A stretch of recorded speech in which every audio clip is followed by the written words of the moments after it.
પટેલ। હવે જોઈએ અગત્યના સમાચાર। એકતા ફિલ્મ એન્ટરટેનમેન્ટ દ્વારા આયોજિત 2024માં અવસર નામનો પ્રોગ્રામ કરવામાં આવી રહ્યો છે, જેમાં સેલિબ્રિટી સન્માન સમારોહ તેમજ સ્નેહ મિલનનું આયોજન કરવામાં આવશે।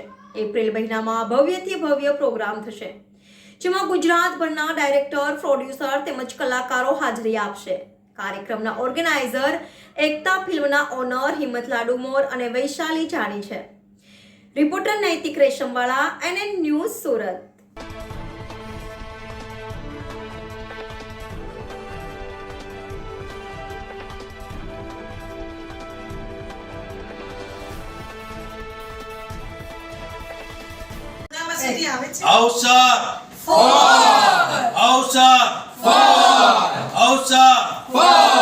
Coming soon. Coming soon. માગો તો કઈ રીતે ટોપ પર લાવવા માગો છો?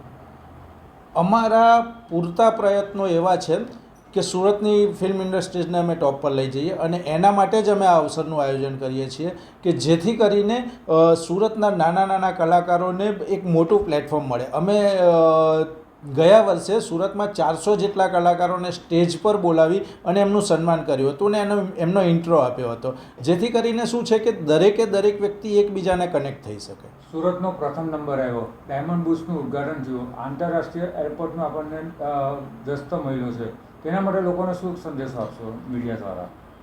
સુરતમાં આંતરરાષ્ટ્રીય એરપોર્ટ બન્યું છે, એના માટે સુરતના દરેક વ્યક્તિને ખૂબ ખૂબ અભિનંદન। ડાયમંડ બુર્સનું ઉદ્ઘાટન થયું અને એ ઉદ્ઘાટન કરવા માટે આપણા દેશના વડાપ્રધાન નરેન્દ્ર મોદી સાહેબ પોતે અહીંયા આવ્યા હતા। એ સુરત માટે ખૂબ ગૌરવ લેવા જેવી વાત છે, અને અમારા પ્રયત્નો એવા છે કે ફિલ્મ ઇન્ડસ્ટ્રીઝનું પણ એવું કંઈક મોટું નામ સુરતમાં અમે કરીને બતાવીએ, જેથી કરીને અમને પ્રોત્સાહિત કરવા માટે ભવિષ્યમાં કદાચ અમારા પ્રયત્નો એવા રહેશે કે નરેન્દ્ર મોદી સાહેબ પોતે અમને પ્રોત્સાહિત કરવા માટે આવે અને અમે એમને ઇન્વાઇટ કરીએ। મારું નામ મહેશ પટેલ ગેરીતા છે। હું આ ફિલ્મની અંદર આ ફિલ્ડમાં મારે લગભગ 20થી 22 વર્ષ થઈ ગયા છે, અને હું એઝ અ ડિરેક્ટર, પ્રોડ્યુસર છું, પ્લસ ગુજરાતી ફિલ્મ આર્ટિસ્ટ એસોસિએશનનો પ્રમુખ છું। હવે મુખ્ય કે આપણે જે અવસર નામનો આ પ્રસંગ આવી રહ્યો છે, અવસર 4 અમે કરી રહ્યા, 3 પૂરા થઈ ગયા છે।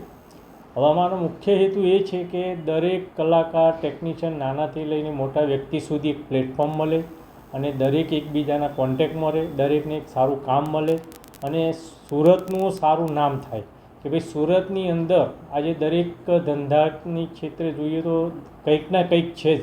એ જ રીતે ફિલ્મ ઇન્ડસ્ટ્રી માટે બી સારા કલાકારો, સારા ટેકનિશિયનો આ સુરતની અંદર છે। આપણા સુરતના ઘણા કલાકારો બોલિવૂડ સુધી પહોંચી ગયા છે, તો અમારો એક ધ્યેય એવો છે કે આ પ્લેટફોર્મથી ઉગતા કલાકારો, ઉગતા ટેકનિશિયનો પણ આગળ પહોંચે અને એમનું નામ કરે। મહેશભાઈ, આવનાર સમયમાં જે આપણા કલાકારો સુરતની અંદરથી બોમ્બે વસ્યા છે, તો એ લોકોના માટે આપણા સુરતના કલાકારો આગળ વધે તેના માટે શું સંદેશો આપશો?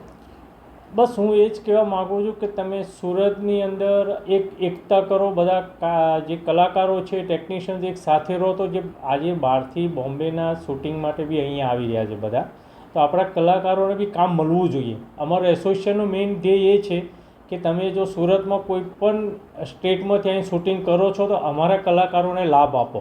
અમારે કે લડત બી ચાલુ રાખવી છે કે ભાઈ તમે બહારથી તમારા 20 કલાકાર લો તો અમારા 5 કલાકારને ચાન્સ આપો, અને એ રીતે આપણે કલાકારને આગળ ધપાવવા માગીએ છીએ। અત્યારે હાલ એરપોર્ટ બાજુ જે શૂટિંગનું કામ ચાલી રહ્યું છે, તો એના માટે શું કહેશો?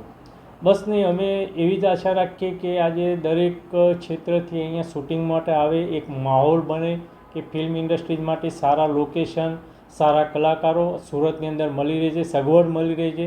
એટલે હું દરેકને આવકારું છું કે તમે સુરતમાં આવો અને શૂટિંગ કરો।